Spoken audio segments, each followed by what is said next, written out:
Hi friends, welcome back to Vaya Meditation channel. I'm making this video after a gap. I was a little busy at work. I have with me a toy called as a Daruma Doll. It's very famous in Japan. It's also referred to as Dharma Toy in the Zen Circles. Now this toy is named after the famous Buddhist master named Bodhidharma. The legend goes like this, that Bodhidharma moved from India to China and is considered as the first patriarch of the Chan Buddhism. So as Buddhism and Taoism met in China, as the two streams merged, Zen was born. And Bodhidharma is credited to be the first Zen master in that sense. And from there, it moved to Japan. So the Chinese name of Bodhidharma is Damo, and his Japanese name is Daruma. And that's how this name Daruma Doll comes. Well, the idea is not to discuss the history, but there was just a little background how Daruma Doll can also be spiritual. So this is basically considered to be a spiritual toy by a lot of Zen lineage. So this toy is very simple. I mean, I think you must have seen it earlier. You topple this toy, it stands on its own. You topple this toy, and you see it springs back. So you don't get toppled. This toy would always rise up. It's got a strong base, strong centering. And I think this is again the spirit of Zen, in the sense that there will be good times, there will be bad times. A bad time can topple you, but if you're centered, you come back. Good times will topple you in a different way. It may not be toppling out of fear, depression, but you fly high. Ego gets into your head. You lose your grounding in that sense. So success can also topple you, but one who is centered in Zen will come back. Whether success comes or failure comes, you will stand back because you are centered. And that is the real relevance of this Dharma Toy. Zen Master Seung Sahn, the Korean Zen Master, would call a similar concept as the primary point. And he would say that a weighing scale knows the primary point of 0. You put a bag of 20 kgs, it shows 20. You remove the bag, it goes back to 0. A man stands on it, it may show 77 kgs. A man gets down, goes back to 0. So in that sense, the weighing scale knows its primary point. Similarly, this toy knows the primary point. So the clear essence of meditation is that we should know the primary point, and no push and no pull. Duality should not tear us apart. And that is the practical relevance, a spiritual relevance of this toy.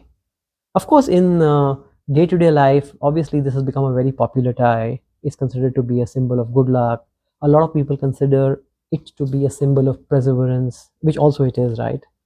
And there's a famous Japanese saying which says "Nana korobi ya oki," which means fall 7 times, rise the 8th. So a lot of sick people are also given this toy, that you're sick, you're toppled at the moment, but you will rise back like this toy. So in a day-to-day parlance, of course, with time, the relevance also changes. But this toy has a very deep spiritual relevance. Now, since we spoke of Bodhidharma, Bodhidharma is considered to be one of the most iconic Zen masters. He was considered to be the first Zen master in that sense, because Buddhism became Zen when Bodhidharma went to China. Now, there's one very interesting story which is very famous. Now, these are legends. I'm not sure whether how accurate historically these stories are, but you find these stories in many different accounts. So obviously, there is something pointing towards the essence. So there's one story that Bodhidharma met Emperor Wu, who was one of the great emperors of China, and he told him that I'm meeting a great sage from India, and my mind is very restless. My mind is does not sit quiet. Can you tell me a way to deal with it? So Bodhidharma has said to reply to him that you meet me tomorrow morning at 4 o'clock, but don't come alone. Bring your mind with you. So then again he was walking the emperor. He said, but don't forget to bring the mind. The emperor thought, oh, this guy looks crazy. Anyway, he went at 4 o'clock. There was something charming about the man. He went there to meet him. The moment emperor sat in front of him, he asked him, did you bring the mind? He says, what kind of a question is this, that you bring the mind? If I'm here, the mind will come with me, no? The mind is inside me. Then then Bodhidharma said, okay, one thing you agreed, the mind is inside you. And he says, now close your eyes and find where the mind is. So he closed his eyes, he kept closing his eyes. Can you find it? You show me where it is, I will smash it. I'll break the mind. And of course, Emperor Wu realized that mind is not a thing or a place. Mind is the sum total of all the activities that we do. Like I've said in my lecture earlier, Osho would say that walking is a function of your legs. Similarly, thinking, feeling, all this is a sum total is mind. So as long as you're thinking, as long as you're feeling, as long as you're in that state, you will always get toppled by things. But there is a state in which you can actually be very quiet, very silent, without thoughts, or as least thoughts as possible. Now that state is a state of Zen centering. And it does not happen every day, and it does not happen all the time, because you're busy with activities, you're using a mind actively, but it is the flowering of meditation. If you can have that time, a few minutes, or some time in every day, or you can have that half an hour, 45 minutes, even in a week, I think it will center you a lot.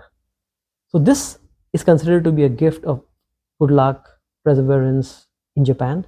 And I would say the spiritual relevance of this toy, which is nothing will topple you, that aspect, to be free from duality, is a gift of meditation.